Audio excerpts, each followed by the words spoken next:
नमस्ते एवरीवन, मेरा नाम है अक्षत और बिना टाइम वेस्ट किए मैं सीधे पॉइंट पर आता हूँ। पिछले 4 महीने से मार्केट लगातार गिर रहा है।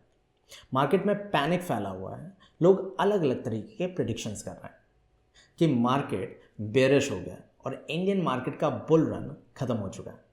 लोग एडवाइस दे रहे हैं जैसे अभी बेच दो, जब मार्केट सुधरे तो फिर से खरीद लेना। लेकिन ऐसी गलती आप बिल्कुल मत करिएगा। इससे आप अपने इन्वेस्टमेंट का अच्छा खासा नुकसान कर सकते हैं, क्योंकि ये कोई नहीं जानता कि मार्केट कब पलटेगा। अब सबसे पहले हमें ये समझना है, क्या सच में हम बेयर मार्केट में हैं? शायद नहीं। जब मार्केट अपने रीसेंट पीक से 20% या उससे ज़्यादा गिरता है और ये लंबे समय तक उसी जोन में रहता है, तब आप एक्चुअली कह सकते हैं हम भालू जोन में, यानी एक बेयर मार्केट में हैं। तो अगर हम अभी बेयर मार्केट में नहीं है तो ये क्या है? क्या ये सिर्फ एक शॉर्ट टर्म मार्केट करेक्शन है? वेल, ये प्रेडिक्शन करना आसान नहीं है, लेकिन इस वीडियो में हम कुछ ऐसे ही हिस्टोरिकल इवेंट्स एनालाइज करेंगे जो हमें ये समझने में हेल्प करेंगे कि करंट सिचुएशन किस तरफ इंडिकेट कर रही है। तो चलिए शुरू करते हैं। लेकिन इन इवेंट्स को समझने से पहले लेट्स अंडरस्टैंड मार्केट करेक्शन और बेयर मार्केट में डिफरेंस क्या होता है। मार्केट करेक्शन एक हेल्दी स्टॉक मार्केट का एक नेचुरल पार्ट है जो टाइम टू टाइम होता रहता है। स्टॉक मार्केट किसी भी देश की इकोनॉमी का रिफ्लेक्शन होता है। अगर इकोनॉमी स्ट्रांग है तो मार्केट भी लॉन्ग टर्म में ग्रो करेगा, और अगर इकोनॉमी वीक है तो मार्केट भी स्ट्रगल करेगा। ये दोनों फैक्टर मिलाकर मार्केट मूवमेंट को इन्फ्लुएंस करता है। जब स्टॉक मार्केट या किसी इंडेक्स का प्राइस अपने रीसेंट पीक से 10% से ज़्यादा गिरता है तो उसे मार्केट करेक्शन कहा जाता है। ये ज़्यादातर शॉर्ट टर्म होता है और 10 दिन से लेकर कुछ 3 से 4 महीने तक स्टे करता है, पर टाइम फिक्स नहीं होता। कई बार करेक्शन सिर्फ एक हफ्ते में रिकवर हो जाती है और कभी कभी ये 6 महीने तक भी स्ट्रेच हो सकता है। लेकिन करेक्शन हमेशा मेजर इकोनॉमिक क्राइसिस की वजह से नहीं होता। ये प्रॉफिट बुकिंग, इन्वेस्टर सेंटिमेंट या शॉर्ट टर्म इकोनॉमिक ट्रेंड्स की वजह से भी हो सकता है। वहीं बेयर मार्केट करेक्शन से काफ़ी डीप हो सकता है। ये सिर्फ टेम्परेरी करेक्शन नहीं होता, बल्कि एक लॉन्ग टर्म डिक्लाइन होता है जो मेजर इकोनॉमिक टर्मोइल की वजह से आता है, जिसके रीजंस हो सकते हैं global politics, recession, war type situations. तो दोस्तों, आई होप अब तक आपको बेयर मार्केट और मार्केट करेक्शंस के बीच का डिफरेंस थोड़ा समझ में आया होगा। लेकिन और क्लैरिटी के लिए कुछ रियल टाइम सिनेरियोज देखते हैं जिनके थ्रू हमें थोड़ी और क्लैरिटी मिलेगी। इसके लिए friends, let's go back to 24 फरवरी 2022, जब रशिया यूक्रेन वॉर स्टार्ट हुआ। वैसे तो रशिया यूक्रेन के बीच की टेंशन का इफेक्ट मार्केट पर ऑलरेडी 17 फरवरी से दिखना चालू हो गया था, लेकिन 24 फरवरी को वॉर की न्यूज ब्रेक होते ही market crashed by 4% in a single day, और कुछ 2.5 महीने में 15% तक गिर गया। मार्केट के गिरने के रीजन काफी सारे थे, जैसे कि रशिया यूक्रेन वॉर का ग्लोबल सप्लाई चेन्स पर इंपैक्ट। इस वॉर ने पूरे वर्ल्ड की सप्लाई चेन डिसरप्ट करके रख दी, जिसका सीधा असर क्रूड ऑयल प्राइसेस पर पड़ा। जो ऑयल पहले $90 पर बैरल चल रहा था, वो 120 पर बैरल तक पहुंच गया। क्रूड ऑयल महंगा होने से भारत में रॉ मटेरियल्स, ट्रांसपोर्टेशन और मैन्युफैक्चरिंग कॉस्ट बढ़ गई, जिससे कंज्यूमर स्पेंडिंग घट गई और कंपनीज के प्रॉफिट्स पर सीधा असर पड़ने लगा। इन्फ्लेशन कंट्रोल करने के लिए रिजर्व बैंक को मजबूरन इंटरेस्ट रेट बढ़ाने पड़े, जिसका ओवरऑल इंपैक्ट इकोनॉमी की ग्रोथ पर पड़ा। उधर यूएस फेडरल रिजर्व ने भी इन्फ्लेशन कंट्रोल करने के लिए अग्रेसिवली इंटरेस्ट रेट हाई कर दिए, जिसके 2 बड़े इंपैक्ट्स हुए। पहला, डॉलर स्ट्रांग हो गया, जिससे रुपया डेप्रिशिएट होने लग गया। दूसरा, बढ़े हुए यूएस बॉन्ड यील्ड्स ने अमेरिकन एसेट्स को और अट्रैक्टिव कर दिया, जिससे एफआईआईज ने भारत में इक्विटीज को सेल करके यूएस में अपने इन्वेस्टमेंट को शिफ्ट करना चालू कर दिया।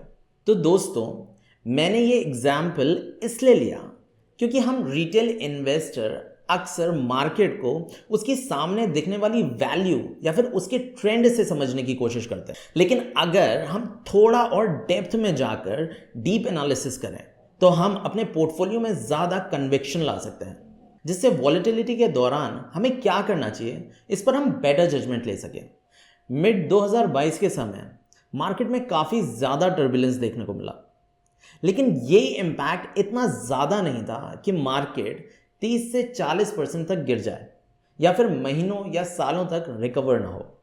ऐसे हेडविंड्स इकोनॉमी पर आते रहते हैं जो मार्केट में वॉलेटिलिटी और करेक्शंस का कारण बनते हैं। लेकिन अगर किसी इकोनॉमी में कोई मेजर स्ट्रक्चरल प्रॉब्लम हो तो वही मार्केट करेक्शंस एक बड़े बेयर ट्रेंड में बदल सकता है जो सालों तक खत्म नहीं होता। तो बेसिकली अब तक इस डिस्कशन से हमें एक अच्छी अंडरस्टैंडिंग मिली कि मार्केट करेक्शन कैसे हो सकते हैं और किन रीजन से आ सकते हैं। लेकिन एक प्रॉपर प्रोलॉन्ग्ड बेयर मार्केट, जिसे हम मंदी का दौर भी कह सकते हैं, अभी समझना बाकी है। इसको समझने के लिए let's go back to 2008 global economic crisis. अब लेट्स अंडरस्टैंड ये ग्लोबल इकोनॉमिक क्राइसिस क्यों हुई। 2000 के शुरुआती दिनों में America was thriving, real estate prices आसमान छू रहे थे और यूएस में घर खरीदना एक अमीरी का स्टेटमेंट बन गया। घर के लिए लोन्स मिलना वो सुपर इजी। बैंक्स और फाइनेंशियल इंस्टीट्यूशंस होम लोन किसी को भी दे रहे थे, बिना ये जाने कि वो इन लोन्स को पे भी कर पाएगा या नहीं। अब क्योंकि जमीनों की कीमतें बढ़ती चली जा रही थी तो हर कोई इस एक शॉर्ट टर्म में पैसा कमाने का जरिया समझकर इसमें इन्वेस्ट करे जा रहा था। सबके दिमाग में ये छा चुका था कि रियल एस्टेट तो हमेशा ही बढ़ेगा। यहां दोस्तों इस कहानी को सुनकर वो कहावत याद आ रही होगी, too good to be true. कई बार हमें ये सुनने को मिलता है कि यार ये लैंड ले लो, इसके तो दाम बढ़ेंगे ही बढ़ेंगे, ये स्टॉक ले लो, ये तो बढ़ेगा ही बढ़ेगा। वैसे ही कुछ अमेरिकन्स एक दूसरे को बोल रहे थे। सुनिएगा केयरफुली कि अमेरिका में रियल एस्टेट का बबल कैसे क्रिएट हो रहा था। लोन के इस क्रेज को देखकर बैंकों ने सब प्राइम लोन देना शुरू किया। ये लोन उन लोगों को भी दिए जा रहे थे जिनका क्रेडिट स्कोर कम था, जिसकी वजह से ये रिस्की लोन्स बन गए। लेकिन बैंक्स के लिए ये फिर भी प्रॉफिटेबल था क्योंकि इन पर ज़्यादा इंटरेस्ट चार्ज किया जा रहा था। अब यहाँ पर बैंकों ने कैसे गेम किया? बैंक्स को ये पता था कि ये एक हाई रिस्क लोन्स है और जितना वो इस तरीके का लोन देगा उतना ज़्यादा उनका रिस्क बढ़ेगा।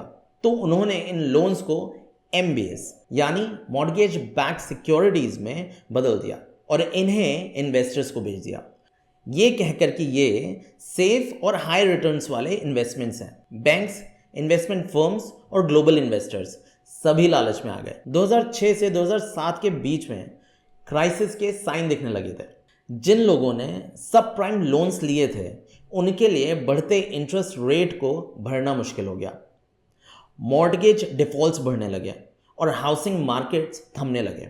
जो सोचा था कि रियल एस्टेट प्राइसेस कभी नहीं गिरेंगे वो गलत साबित होने लग गए। जब लोग लोन्स चुकाने में फेल होने लगे तो MBS की वैल्यू गिर गई और बैंक्स को $1 बिलियन का नुकसान होने लगा। सितंबर 2008 तक हालात और बिगड़ गए। अमेरिका का एक बड़ा इन्वेस्टमेंट बैंक लेहमैन ब्रदर्स ने बैंकरप्सी फाइल कर दिया, जो कि हिस्ट्री की सबसे बड़ी बैंकरप्सी थी। इसके बाद पूरी ग्लोबल इकोनॉमी क्राइसिस में चली गई। बैंक्स एक दूसरे पर ट्रस्ट नहीं कर रहे थे, मार्केट में लिक्विडिटी खत्म हो गई थी, यूएस मार्केट क्रैश हो गया और $1 ट्रिलियन का वेल्थ वाइप आउट हो गया। बेरोजगारी बढ़ गई, बिजनेसेस बंद होने लगे और दुनिया भर में इकोनॉमिक स्लोडाउन हो गया। लेकिन एक बड़ा सवाल ये है कि जब उस समय इंडिया की GDP अराउंड 8% से बढ़ रही थी, जो कि आज के मुकाबले भी ज़्यादा है, तो फिर इंडियन स्टॉक मार्केट क्यों क्रैश हो गया? इसका सबसे बड़ा रीज़न दोस्तों जो मुझे रिसर्च की बेसिस पर समझ आया वो है ट्रेड डेफिसिट। मतलब हमारे इंपोर्ट्स एक्सपोर्ट के मुकाबले काफ़ी ज़्यादा थे। इंडिया का मैन्युफैक्चरिंग सेक्टर वीक था, जिसकी वजह से हम ज़्यादातर चीज़ें इंपोर्ट कर रहे थे instead of exporting and boosting our economy. तो जब यूएस और यूरोप में रिसेशन आया तो भारत पर इसका इम्पैक्ट पड़ना ऑब्वियस था। एक्सपोर्ट और फॉरेन इन्वेस्टमेंट ड्राई हो गए, कंपनीज की फंडिंग ब्लॉक हो गई। इंडियन कंपनीज ने जो बड़े बड़े लोन्स ले रखे थे वो या तो कैंसिल हो गए या फंडिंग बंद हो गई। DLF, यूनिटेक एंड सुजलॉन जैसे रियल एस्टेट और इंफ्रा कंपनीज के स्टॉक्स कोलैप्स हो गए। इंडियन IT कंपनीज भी इससे बच नहीं सकी। IT सेक्टर हेविली डिपेंडेंट था यूएस और यूरोपियन क्लाइंट्स पर। काफ़ी सारे प्रोजेक्ट्स कैंसिल हो गए, जिसका इम्पैक्ट रेवेन्यू और हायरिंग पे पड़ा। सो फ्रेंड्स, 2008 के क्राइसिस से हमें लर्निंग क्या मिलती है? लर्निंग ये है कि बेयर मार्केट एक दिन में नहीं आता, ये धीरे धीरे इकोनॉमिक वीकनेस और स्ट्रक्चरल इश्यूज की वजह से डेवलप होता है। मार्केट सालों तक तेजी में रह सकता है, जिसमें स्पेकुलेशंस और ऑप्टिमिज्म डोमिनेट करते हैं, जिससे लगता है कि ये कभी क्रैश नहीं होगा। लेकिन जब ये ग्रोथ फंडामेंटल से ज़्यादा दूर चला जाता है, तब बबल बर्स्ट हो जाता है। मार्केट सिर्फ न्यूज़ से नहीं गिरता, बल्कि उसके पीछे के इकोनॉमिक रियलिटी मैटर करती है। तो अब सबसे बड़ा सवाल जिससे हमने वीडियो स्टार्ट किया था, आगे क्या?